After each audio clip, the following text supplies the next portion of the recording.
for the win. It's good! Pokuševski takes flight as SGA plays through the contact, banks it in on the foul.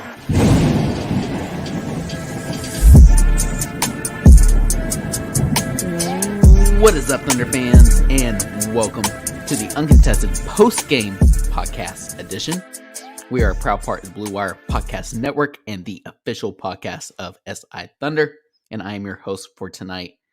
Very, very fun game to cover. I'm excited about it. Taylor Peterson. You can find me on Twitter at Taylor_P15. You can find us at the _uncontested on Twitter.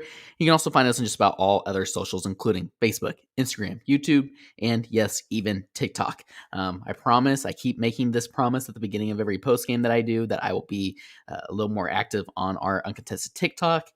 Life's been busy, but I'll try and get back to it. Maybe start to post some of the video segments of us recording live with these podcasts, and also obviously continue to post some highlight clips as well. So be sure to follow us on all those platforms also. As I mentioned, a fun one to break down here tonight. The Thunder snap a 7-game losing streak, and they get, this is kind of a wild stat. This is from Joe Masato, the Oklahoman. The Thunder get their first home win of 2022 on the 31st day of January. As the Thunder come all the way back from 18 points to beat the Blazers 98-91. Pretty solid outing for the Thunder in their first game without SGA, nonetheless. Obviously, Shea being out with a pretty nasty ankle sprain that he suffered here. I guess it was Saturday night's game. And it was announced yesterday, Sunday, that Shea would be out at least until, or I guess he will be reevaluated post All-Star break. It sounds a little better than the way the Thunder made it sound yesterday. Daignault mentioned, that Shea was at practice yesterday. We saw Shea on the sideline tonight. Seemed to be in good spirits. So hopefully, when he's reevaluated post All-Star break, it's not another postponement, and he's fine. He's good to go. However, Shea is going to be out long term, and we weren't sure how it was going to look. This period with him being out. And we could probably take some guesses, but we didn't think it was going to be great. And honestly, it wasn't to start the game off tonight, but it got better as the game went along, which we will get into. But before we do, just some quick notes before we get into the game. Some notes I found interesting. JRE was surprisingly called down this morning to the OKC Blue. I say called down to the Blue. Maybe I should say he was... he was called to the Blue, not necessarily a demotion per se, but the Thunder just wanted him to get a little bit of exposure in the G League. Kind of surprising, though, and unexpected, as JRE has been starting for the Thunder. Honestly, I don't have the stats in front of me, but it feels like more than any other big man for OKC. So it was a little bit surprising. The Blue played today at Paycom Center at noon, so that's one reason they did it. Right, to kind of get him a little more exposure, I think, with that Blue team and I guess against lesser talent, kind of see what he was capable of against those kind of players, and then he could be called back up, which he was, to play with the Thunder this evening at the same exact arena, not having to go back and forth, all that crazy stuff. However, Daignault did not play JRE or Poku tonight, due to them getting extended burn with the Blue. And it makes sense. But JRE was awesome. He was fantastic. Not that I got to watch the game, but I saw the highlights and just his stat line here for the Blue. I don't even know who they played this afternoon. But JRE posted 25 points and 10 rebounds on 9 of 15 shooting and 4 of 8 from 3. He was so good that Daignault even had some comments pre-Thunder game, and obviously post-Blue game. He mentioned that before the Thunder game, that the Thunder are trying to put some of these young guys in new situations to see how they respond, some new environments. And he mentioned being at the Blue game. He was there with it being home and getting to watch those guys and just being really impressed with JRE, his play, but also just how he was still just as engaged with the Blue as he typically is with the Thunder. He wasn't moping around because he, quote unquote, had to go to the G League or whatever it may be. He was equally as engaged and active. And his communication was active as well. And Daignault had nothing but praise pre-game for JRE and how he played with the Blue. And again, he just mentioned that it was nothing more than these the Thunder trying to get these young guys in in different environments and kind of to see how they respond.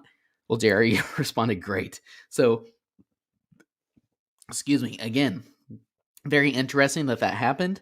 But an opportunity to let Jerry go down there and be a little more of a main facilitator and a main scorer, and he did a great job with it. Like I said, Jerry and Poku both got called up today after the Blue game to play with OKC tonight, but neither played after both got pretty solid run in the Blue game. And Poku actually had another really solid stat line as well. Didn't really score a lot, but had a very balanced game, flirted with a triple-double, and because of the extended burn that he got, he did not play tonight as well for the Thunder. Excuse me, man. Thunder didn't have SGA, obviously, but the Blazers didn't have Dame. Kind of another obvious statement for those of you who follow the league. Dame out with an extended injury, the abdominal injury that he's been kind of messing with apparently for a couple of years now, but that really flared up in the Olympics this past summer, I guess, whenever that was. Larry Nance Jr. also is not playing for the Blazers right now. And Nasir Little, who obviously a young, promising player for the Blazers, is out for the rest of the season now, I believe, with a knee injury, which sucks to see. The Blazers were without some players as well, but again, still some more vets and tenured players than the Thunder threw out there tonight. No Shea, and then obviously Jerry getting extended burn with the Blue today. We were pretty certain that was obvious that Jerry would not be starting. That led to some questions as to who would start for the Thunder. Well, it was Giddey. It was Lou, obviously. It was Trey Mann, again, his second straight game to start. Wiggins at the forward position. I was wondering maybe if Paisley would get the nod there with JRE not playing tonight, but it was Wiggins, which I loved, and Favors, which makes sense. I kind of thought maybe it would be Diakite. Something I didn't mention there at the in the pregame notes is that Diakite also was signed to another 10-day contract for the Thunder. So I thought maybe Diakite would get that nod, but it was Favors. And that was great because obviously the Blazers have Nurkic down there. And I think that Dignon wanted another physical, bigger true center to kind of bang with Nurkic to start the game. So Diakite and Kenrich, though, are the first subs. The offense was pretty brutal in the first quarter. And obviously, look, the 30th ranked offense without their best player is not going to be good. Imagine that, right? But it was just about as bad as you thought it was going to be. And to be completely honest with you, I kind of expected it to continue throughout the rest of the game, to the point that I think it was like towards the beginning of the second quarter, I tweeted out that I hope the Thunder at least do something so I have something to cover for the post-game podcast. And they sure did. But throughout the rest of the first quarter, I thought Giddey had some really good open looks, but he was just missing some wide open shots, a couple of those being 3-point shots. There was just no one really who could create their own shot with Shea being out, and almost felt like the team was like trying to kind of fill out who was going to fill that void, who was going to be a little more assertive on the offensive end to kind of ignite the offense, and also, again, kind of take that, fill that void that Shea leaves on the offensive end for sure. The Thunder trailed 31-19 after one, shot only 7-19 from the floor and 2 of 8 from 3. Obviously not great, and that continued into the second quarter. The Thunder hadn't made 10 shots yet with 4:23 to go in the half. Our guy, Crane, NBA, Nick Crane, tweeted that out there, and I just thought that was a pretty damning stat at that point. Dignon decided to play lineups without one of Giddey, Mann, or Dort after he started them. He didn't really want to stagger them, which I thought was a mistake. And Dignon obviously did too, because he did not make that mistake in the second half, and things were much, much better. And again, there was maybe some lineups there in the second half that didn't consist of Giddey, Mann, or Dort, but they were much more limited this go around than it was in the second quarter. The Thunder finally go on an 11-0 run once Dignon throws. I want to say threw Mann and Giddey in at that point. And the Thunder go on an 11-0 run, highlighted by a Trey Mann one-legged fadeaway that was just gorgeous in the mid-range right there, I believe on the left elbow. Just so impressive. One of his best ones yet, and just really exciting. And that kind of ignited the offense. We had a Giddey drive and hit 2 free throws. We had a Wiggins 3 once Dayton put all the starters back in. That really ignited the Thunder offense and was really impressive. The Thunder ended up going on a 15-5 run to end the quarter. Portland only scored 16 points in the second quarter, and the Thunder were down 47-39 at half, which was much better than they were entering into the second quarter. The Thunder shot only 30% from the floor, though, even after a much better ending to the second quarter. They shot only 30% from the floor, 13 of 43, 19% from 3, 4 of 21. And again, like at this point, I'm thinking, man, I'm not sure what to think about the second half. I don't think it's going to get much better. And thankfully, the Thunder surprised me. Let's see, third quarter offense was much better to start the half. Trey Mann had an and one that kind of ignited it all, which is super exciting. Lou had a ridiculous deep 3, kind of in between the top of the 3-point line, in between the top of the 3-point line and the logo. Was really impressive and kind of surprising from Lou. We don't really see him extend that range, and that was awesome. Got his feet set, gorgeous shot, and just drilled it. The Thunder go on a 12-4 run to tie it up at 51. Wait, sorry. I think they go on to tie it up at 51. Okay, 5 minutes left in the third quarter, and Daigneault still hasn't subbed anyone in yet. Because I think that's just because how well the starters were playing. Thunder leads 65-61 after 3. And it was really cool at the end of the third quarter. Lou, I mentioned at the top of here a little bit ago, Lou's aggressiveness, and he had a steal. He steals the ball, top of the key, drives down with like a second left, does a little floater. He's not able to get all the way to the rim before the buzzer, gets a floater off before the buzzer, and cuts it to a 4-point, extends the Thunder lead to a 4-point lead. Much better quarter for OKC. Was really impressive. Again, Lou ends the quarter with 14 points, 6 rebounds, 3 assists. Trey Mann, 10 points. I'm going to go through all the stats, but a much, much better quarter. Way more exciting. And then the fourth quarter happens. It was just the best quarter of all. Thunder go on a 10-0 run after the Blazers tie it at 65, and that was largely led by none other than Ty Jerome, who comes in and hit some big-time shots. Had a ridiculous behind-the-back pass. He's driving down to the left elbow. He kind of turns to the sideline rather than the rim, has a behind-the-back pass to a cutting Kenrich Williams for a slam dunk, and it was gorgeous. So good. And Josh Giddey as well. Josh Giddey, like I said, Daigneault did stagger some of these guys in the second half, and it was successful, largely led by Giddey there in the fourth as well. Him and Ty were great to kind of kick off that fourth quarter. Speaking of Giddey, his 11th double-double is a new OKC record for double-doubles in a season. That occurred in the fourth quarter after he already had double-digit rebounds, and he finally got his 10th point of the night to get that double-double. We'll dive into that a little more later. Thunder go on a 15-0 run. Blazers, which led by 18, now trailed by 15. The Thunder were 5 of 6 from 3 in the fourth quarter, at that point, which is pretty awesome.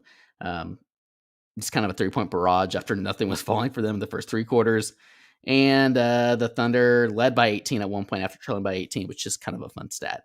So, like I said, very, very dull first half, very exciting second half. Just some post-game notes before we dive into some overall themes.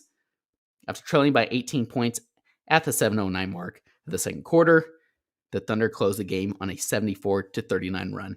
Pretty impressive, and honestly, as we'll get into, that was largely due to their defense, locking on the defensive end of the floor, leading to offense, pushing the pace on the offensive end of the floor. Like I've said all season, that is when this Thunder team is at their best.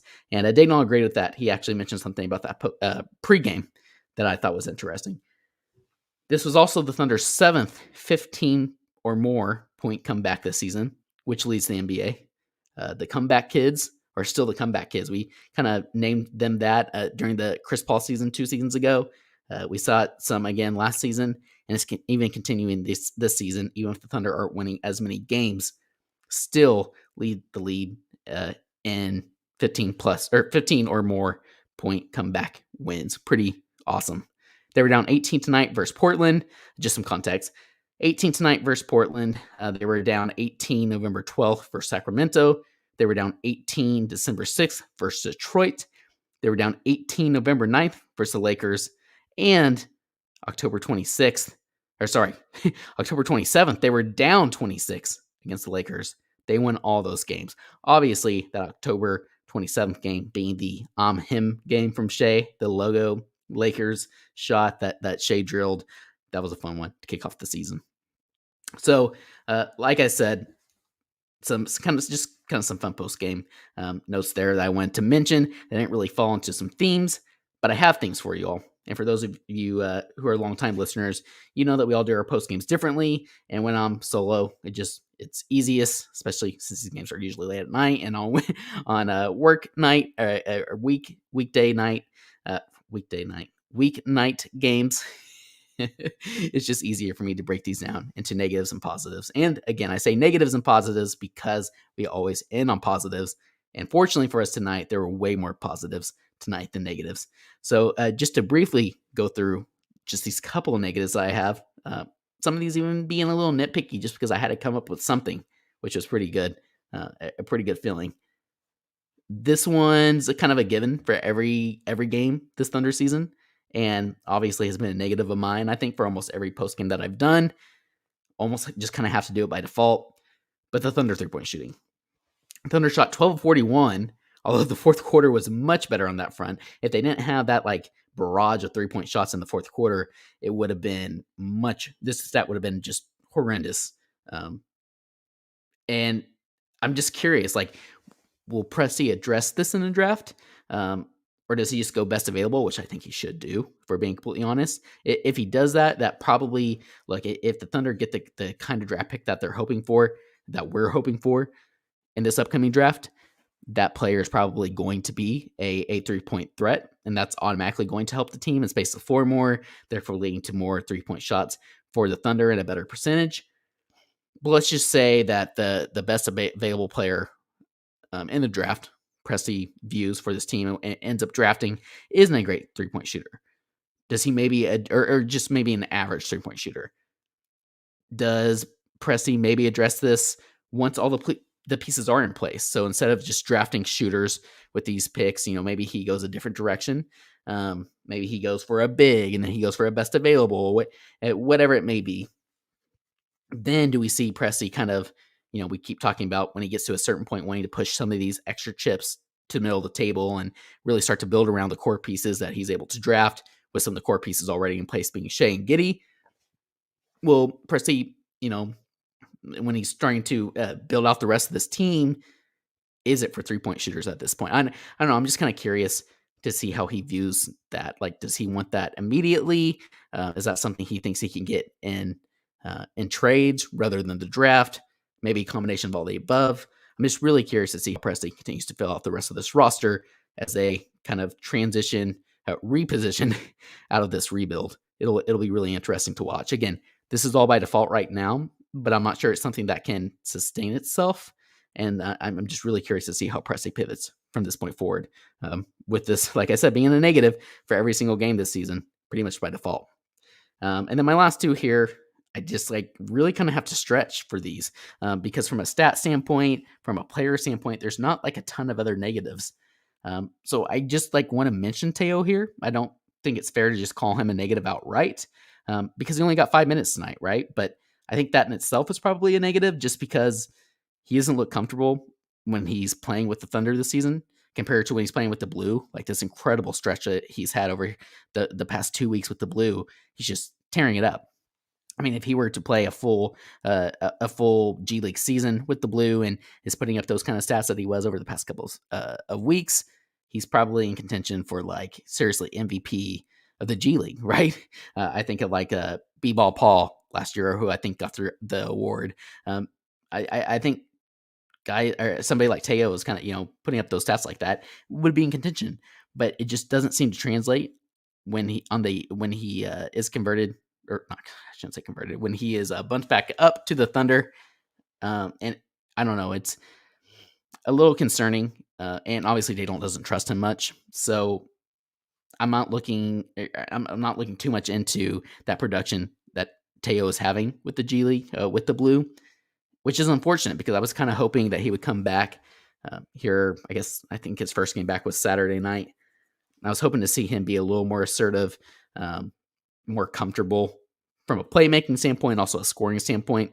after his stint with the Blue, and that hasn't been the case so far. And Daydonk doesn't even really trust him. Although, in a game like tonight, I understand that maybe the opportunity wasn't there.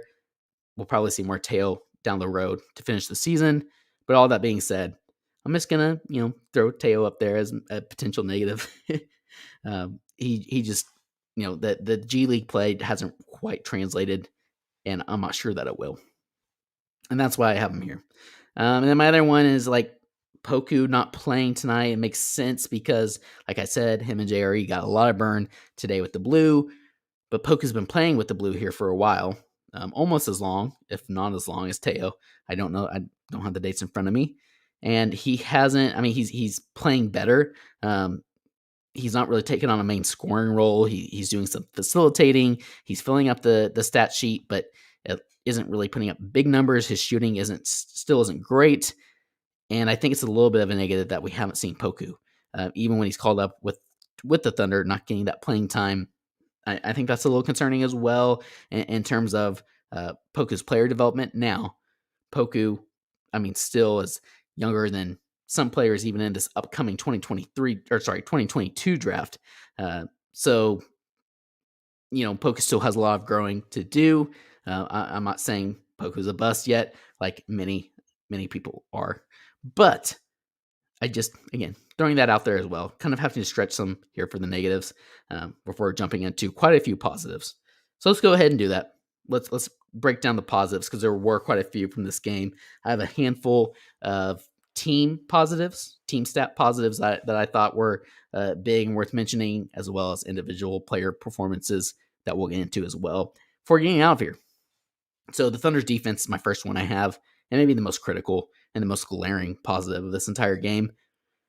The Blazers were 2 of 22 from 3 in the second half. The Thunder held the Blazers to 50 second half points, and that's after the Blazers scored 116 points, 125 points, and 112 points respectively in their last 3 games. After letting the Blazers shoot 59% in the first quarter, the Thunder held Portland to 35.6% the rest of the game. They held the Blazers to 3 of 28 from 3 after the first quarter.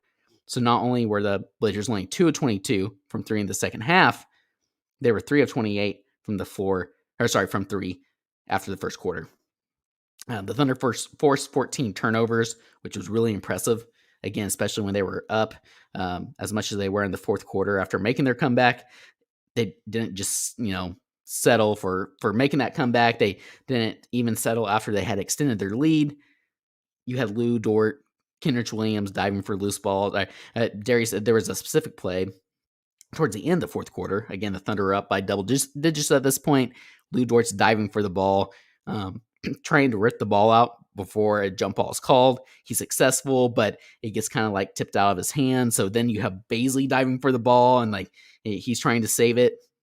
And unfortunately, he's not able to. It goes off of him and is out of bounds. But just the effort there from both of those players was phenomenal. Which in a play that would have been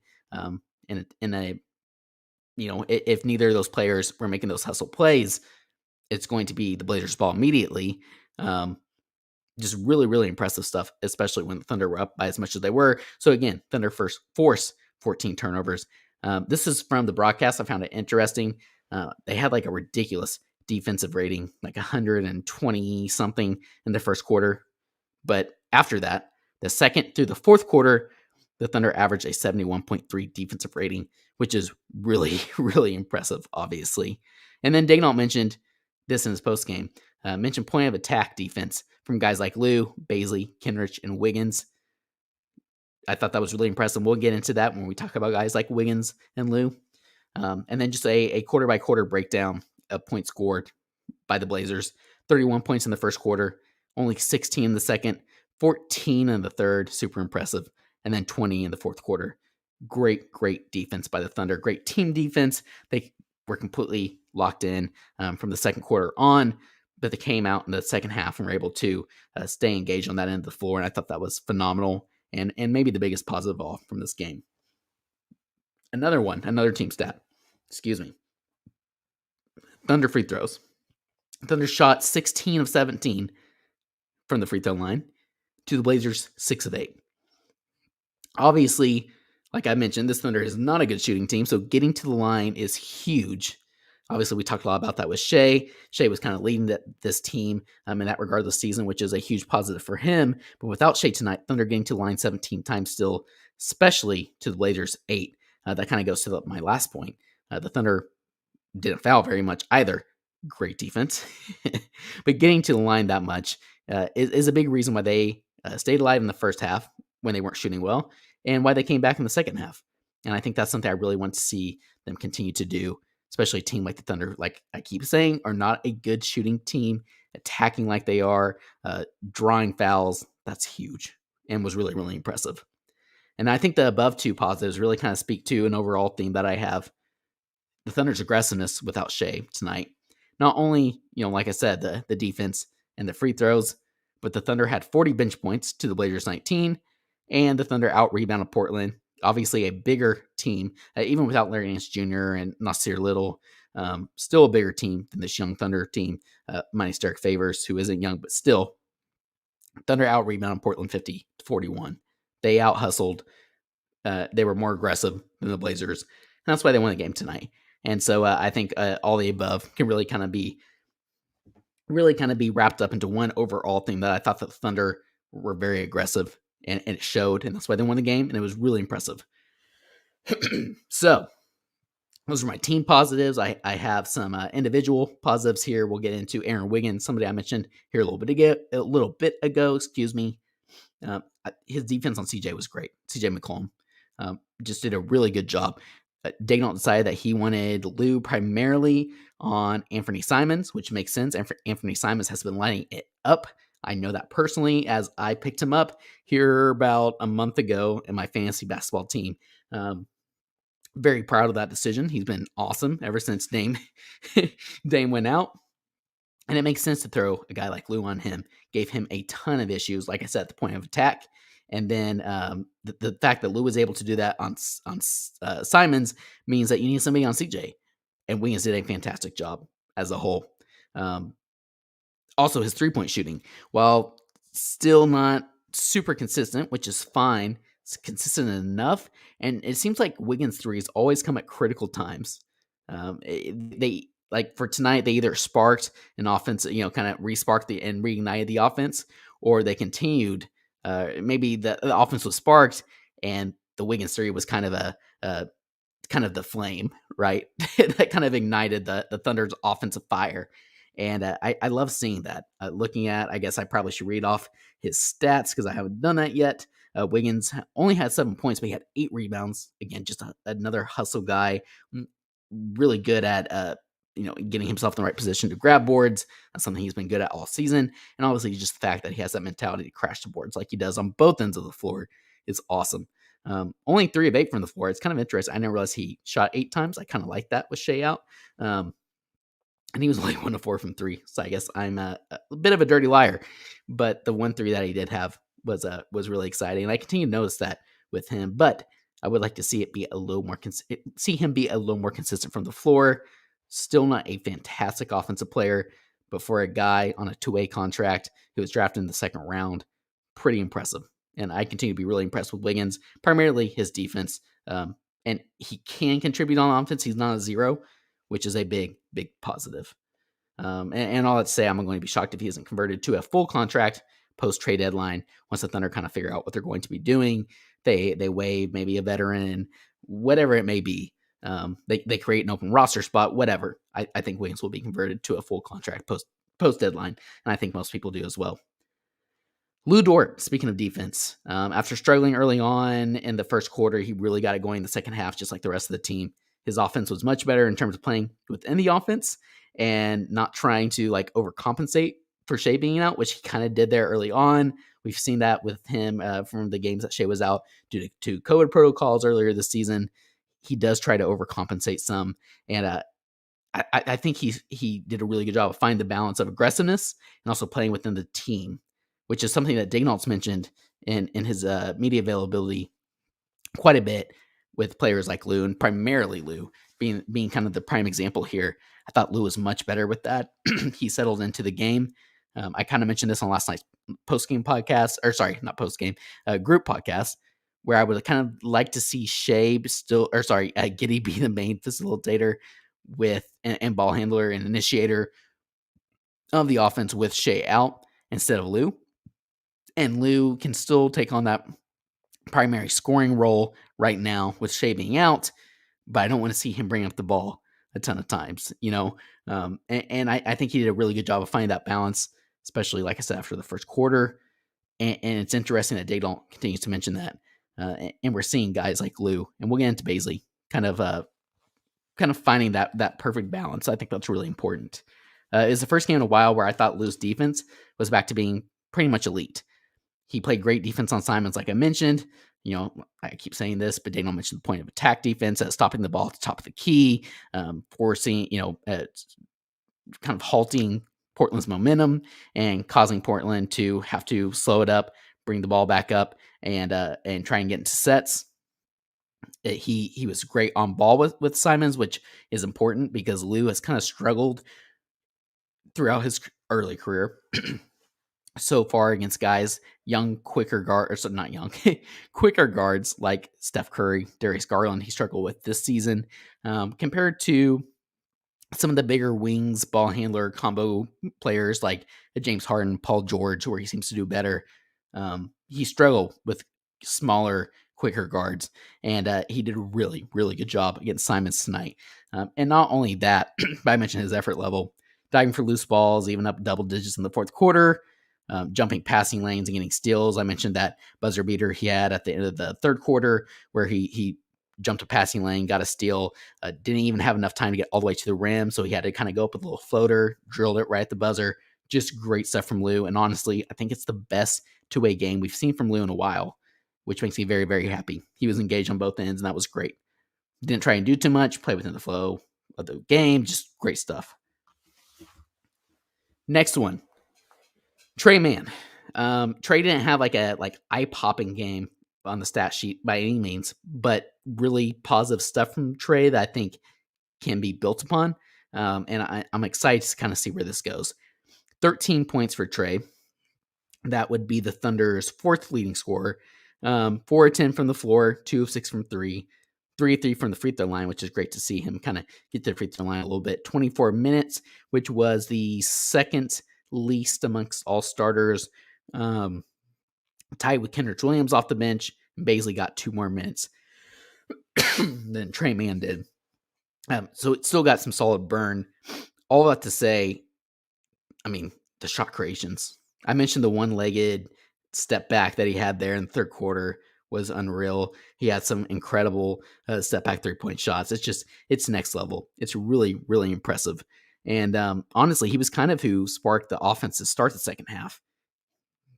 And when you have a guy like Shea out, having a spark plug like that, and Trey Mann is really, really important for, like I said, an offense like OKC. You can have him in the starting lineup. I think long term, you can bring him in as a 6-man. Just really, really excited to see Trey continue to develop. And like I said, just kind of be the ultimate spark plug, spark scoring plug for this team. I think that's really, really important. And it's fun and exciting to think the Thunder maybe have that guy. And now to get to hopefully watch him develop season after season. I'm just really excited to see how he develops the rest of this season, the off season, and into this next coming season as well. He shot the ball 10 times, like I said, with Shea out. That's good, but I would like to see more. And guess what? I'm not the only one. Yes, that shocked me as well when I heard Daigneault post-game, because Daigneault has pulled him early on this season. We saw like for bad shot selection, for poor defense, but the defense has come up to speed. He's seen Shea's elite shot creation, and Daigneault's to the point now. He mentioned post-game. He wants to see Mann shoot more and quicker. Yeah. Brings me so much joy. Quote, he's the kind of guy you have to let it rip. End of quote. Start new quote. We want him to be even more assertive than he's being. End of quote. I'm excited.